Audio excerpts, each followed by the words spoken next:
Arvoyarns. He's cooler. Teddy. You ever seen the movie The Sword? No, The Desert and the Sword? No. Desert Storm. It's a movie from the 70s. Sean Connery plays like a Berber tribesman What? who like steals a white lady. Why have I gets not on seen Teddy this? Roosevelt's nerves and What? Sean Connery? Why does he play these roles he has no business playing? No one knows. Like Hunt It's for almost Red October. offensive. It's almost like it is offensively Hunt for blackface, October. yeah. Have you guys seen Not Hunt for recently, October? yeah. It's Hunt for Red Sean October? Connery. I've actually not seen Hunt for Red October. So it's one of those Tom Clancy war thrillers, Cold War thing, and he plays a Russian submarine general, and it's the funniest thing in the world hearing him butcher Russian. Like, that's amazing, though. Yeah, it's like worthwhile. It's like Jin Dobre, Solzhenitsyn, Perry Striker. It's just so. It's Dude, like, what are you doing? Dude, and then what there's like is Sean Connery? there's like 20 seconds of Donald. There's 20 seconds of Sean Connery prepared Russian dialogue, and then they're just like, okay, everything's in English now, so Sean Connery doesn't have to, if they made that decision halfway through the shoot. Yeah, because he probably forgot like the rest of the lines. He was probably supposed to do the whole thing perfect Russian. Sean Connery's It reminds me of Ich bin ein Berliner. Ich bin ein Berliner, yeah. But that was actually cool. Was it? Difference You there. mean Kennedy? Yeah. Kennedy was cool. No, just the whole circumstance Oh. of the speech. Well, it was him lending his solidarity to Berlin. A lot of people think that like had a good. That was before the fall of the wall. No, I'm just talking about from the stance that he butchered how to say it. Oh. That's the whole. Yeah, that was well, the There's no way he wouldn't. Yeah. No, He he meant just, like a jelly donut or something. Yeah, he actually said like, I am a donut. I am a donut. I am a donut. That is true. A Berliner means a donut. But a Berliner, not to someone who lives in Berlin. Like, they're not calling themselves jelly donuts. So, yeah, they probably loved it. That was a cool thing. But see, that's the thing is like, we love Kennedy, right? He's this sexy guy, and he's saying, there's I'm some a footnotes Berliner, with but Kennedy, I'm a donut. you know. No, but like, the trope of it. And so too, like, Sean Connery, like, just to hear you go, shar, shar, shar. It is cool. In any configuration, you can be a Russian. Absolutely. It's amazing. It is. And you know what? It's one of my favorite movies. Actually, one of my favorite genres of movies is submarine movies. Submarine-based movies. There's so much procedure. And it's like just the stuff that goes on. There's so much mystery always in a submarine movie. It's like like those really intense like closed room dramas. That's what a submarine movie is. With a you mean submarine. like Atlantis? Oh, you mean the Disney animated one? movie? Yeah, that was so good. Well, you know my only complaint about that? Not enough submarine. Not enough. Yeah, they used the submarine as like the absolute beginning. Barely. They got destroyed immediately. It's disrespectful. Also, killing all the Atlanteans was also disrespectful. That was sad, yeah. You know what? That's a hidden gem, actually, of a movie. And you know what I It is also a figured really out? good movie. It is 1,000% a 1-to-1 ripoff of Stargate. 1,000%. Yeah, it just... I've never seen it either. I Stargate. love Stargate. Yeah, but every idea is ported over one... Okay, so you have seen Stargate. You've seen Atlantis. What's Stargate? Stargate's this movie with... Kurt whatever. Somebody. The dude from that TV show now. He's like red...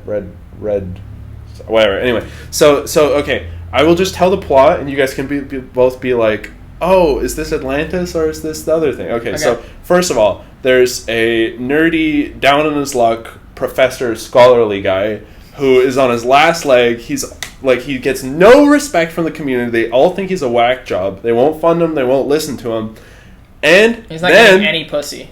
None. Well, he's a cat in both. So anyway, he's a then what? he gets thrown out onto the curb with all his bags and shit. It's raining, right? Then a mysterious patron comes in a car and says, "Oh, I knew your father," or something like that. And it's like, do you want to like come on this crazy quest because you're the weird nerdy linguist guy who's the one puzzle piece we haven't unlocked in this thing? Nobody cares about this shit. See your human potential. And then they're a millionaire and they have this super secret like whole operation setup of underneath the mountain. Underneath whatever, and like all this funding and scientists doing, and then they go on like this adventure. They see an alternate like a civilization lost to time, and then there's like a weird threat. The only time when they deviate is the bad guys in Atlantis are the people who come with on the expedition, whereas in Stargate it's the aliens. And the end of the movie, they all make it back, except for the protagonist. The protagonist wants to stay behind in the movie. Yeah, I thought because that he too. falls in love. I want to stay. Although, if you watch this, did you watch the show? I did. I know. But this is the movie. Do you see how it's a one? You're right. I just described both of those movies. Nothing new under the sun. No, but I described. New, but what is done? I described the plot to both of those movies simultaneously. Yeah, that was pretty funny. A blonde-haired floopy guy. You made me think about something, because you're saying the accentuation of human capital with the nerdy dude, and it's like, what if in the future we're gonna get to a level of technological base where you got UBI and everything, so people can like this is probably around like 2100. I'm imagining like en masse UBI, maybe not in the entire world, but there's large swaths of the world that have some type of like support UBI like structure, which is universal basic income, and the world kind of becomes like an MMORPG, like it's this massive role-playing game where it's like, oh, there's this person across the world, well, I can really do whatever I want, so like I'm gonna quest, and it's like this quest where I've identified this person, and so it's all about the questing of that all sounds fun, and it makes you wonder like, how did the economy become so little about fun? Wait, so is it implied that all work is kind of done automatically by machines? We have unlimited leisure. The economy is more about fun over time in a way. No, I thought you were saying that like just what the economy would require at that point is essentially like quests in like something to do, or, like whatever. No, but the reason it's able to happen is because the market is able to determine that the best use of the human capitalization of Matt in America is for this dude in Chile to meet up with him on a water buffalo expedition in the fucking Kalahari Desert or something. So you're right, like the market's able to identify there's just, like, that. This and you go on human need quest. to like fantasize about the creation of a kind of like deity, whether it's the market or a giant supercomputer or whatever. Who's just gonna figure out? It's like, God's got my back. God knows me. God knows that dude the market over there, and he's gonna find a way to bring us together. Like, wait, that's what God told me. Fantasize about that structure. That's what God told me. We were gonna meet just like this. No, but He said I was special. So how can you be special? Yeah, but mine was in a book. Mine was written down. Wait, God's been seeing you too? My dad's dad. Gonna have to have a word. Dad. So it's like a longer chain. Unbroken continuity. But all of which is to say, though, like, I mean, one way I think about some of these issues, like, is in terms of, or like, how do I want to say it? A metaphor that I've used, maybe even like on the podcast before, is spoiler. Like, no, that's opposite. Spoiler. Well, you mentioned before about economics trying to figure out like, what can we do together better than we can do apart? When is there kind of like surplus that's created by just being together, Well, it's like so much of like capitalism is less about forging those like social relationships. Like it can be, it often is. It's allowing them to happen. Yeah, but a lot of the time it can turn into an exploitative thing where you basically go in there, cut some social ties, and then now this person has to take that minimum wage job because they don't have family support. They don't have this. You're applying agency. So who's going in and cutting in there? Because the market doesn't, have any sort of. It just doesn't. There's an incentive to do it. I'm not saying it's like automatic. I'm just saying it's like. You're saying if there was a quick buck off. If there was some reward for me to inflict suffering. Well, that's what happens. Cutting off the social ties makes it so that people can't recover as easily. They get trapped in like a local minimum and just have to keep working. Well, that's what a ghetto same dead end job. But how do you? Which is to say that, like, you know, when we're talking about social systems, it's like they have to be we have strong. We have to pick a perspective here, because either we're arguing from the point of economic models, which implies rationality, and it implies full information, right? Right. So or we're saying that that's flawed, in which case we can't really make a criticism about it either way.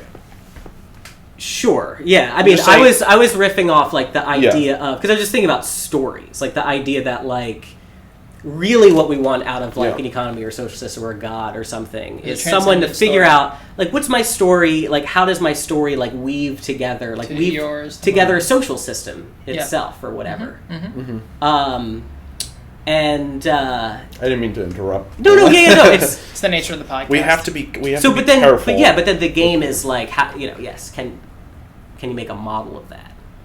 With you have to have some. Well, it's interesting with like Aboriginals. Up until 1986 in Australia, you could legally kill an Aboriginal because it was for a long time it was very advantageous to the government of Australia to be like, I mean, they're here. That's annoying for us. We want to do things. They're like saying it's their land. Yeah, kind of like I mean, if they're just gone, it'd be better, you know.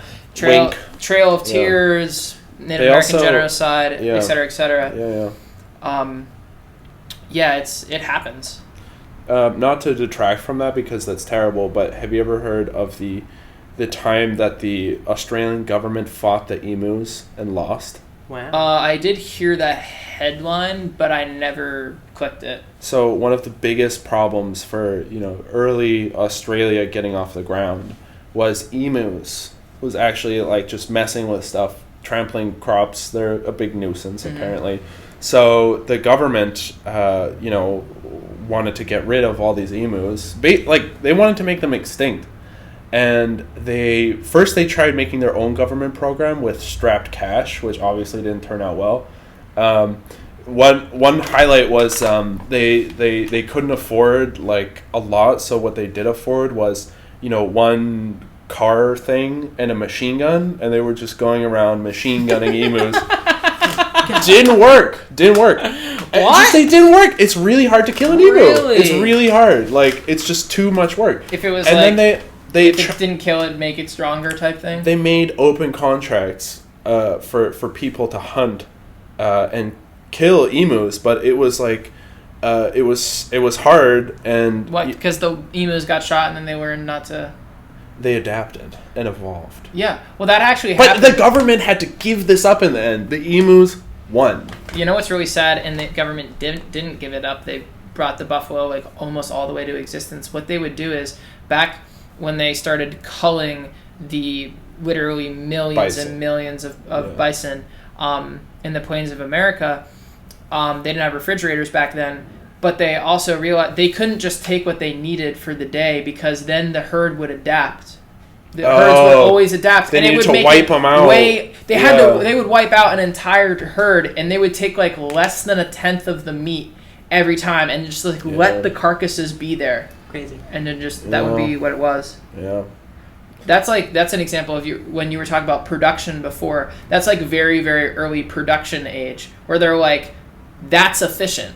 We're going out to an entire like herd of bison, slaughter them all, take like 1/20 of their population, let it all go. That's productivity efficiency in that age. Yeah. But also, is it really that different from like the current age, where like, it's not. Let's just overproduce a million plastic bottles. But here's the thing: cost nothing and can never be destroyed. When you're talking about that, Jay-Z did that with albums. It's only efficiency if you're not considering the costs. Right? Yeah. I mean, that's the thing. I like that very simple way of putting it. It only looks like efficiency. Yeah, but you know, over time, we understand the hidden costs of things, and maybe we ignore them, but then as more people understand, they put pressure on people not to ignore them, totally. And so like that way of looking at it is not wrong. It might just be ignorant at the time, and I think we can all agree that a lot of things that people thought were good ideas in the past like slaughtering all those buffaloes, the like the Aboriginal genocide and things might have appeared like really good ideas, but were rooted in like an ignorance of the cost. That sounds so cold. Yeah, it goes to this like, or even if they had an inkling of it, like just the situation at the time made them discount it or be like, well, that's the classical. Because that's the thing that I love about that. Like I love reading. I was reading some Balzac novels like recently. I love him, and it's just always really fascinating to read these things. And like, I knew someone was going to crack. That was going to be me. 19th century, because you can just see how, like, everyone knew things like slavery and colonialism and all this stuff was like. By really then, they knew it was wrong. Wrong for sure. Well, by then, I mean, whatever you mean by that, but it's I'm like sure there were some doubts. It was just. No, I mean, everyone's in mass, most people were agreed. Were of that, even if they weren't applying that sentiment. Just like now, people know they what he shouldn't do portrays is the climate shameless way that, like, rich people in Paris, it's like, oh, you're like a person who, like distant nobility, and you blew all your cash in your 20s on like whores and hashish and stuff like that. Like, well, what do you got to do? Oh, well, we got to go like head out to the colonies to go fuck some shit up to make my fortune and come back so I can like regain my social father status. Will never be Paris. Proud of me. Yeah, it's like it's so clearly portrayed that it was like naked exploitation by was it the Norwegian, the Denmark by the douchebags of the day, like Leopold. It's like Leopold specifically. You remember Belgium? Yeah, with Leopold, with what he did to the Congo? The Congo. Oh, yeah. It's like that. He's like, I'm gonna make a name for myself, and he just I mean, the Balzac stuff is happening. I mean, I don't know what's early for you in terms of colonialism. I mean, this is like the 1830s. Oh, that's not early. Belgium's like more late 19th century. Yeah, no, I mean, colonies have been around for a long time. Well, but like there's this really specific configuration that develops like after the birth of whatever Adam Smith was doing and the Americans thought they were doing like in the late 18th century. Yeah, minding their own business. Because it's although slavery and things like it and colonies or whatever exists since the beginning of time, this is capitalistic colonialism. Like this is like capitalism at home, and the hidden cost is you've enslaved the world. Like it's the merger of the two systems that led to the like. Yeah, if you want to talk about the costs, dystopian. I mean, like the costs that have the kind of the negative PR value of that's trickled down and increased through the. I mean, it's not like England owns all of its colonies anymore, and it's there were bloody revolutions to throw off the yoke. I mean, even if you're not talking about the human cost there, like if England was discounting that I mean it's strange. Actually, I don't know exactly how much cost from that England has borne by itself. I mean, they're not the empire that they used to be, but it's are they worse off than they started? I don't think so. Arvoyarns.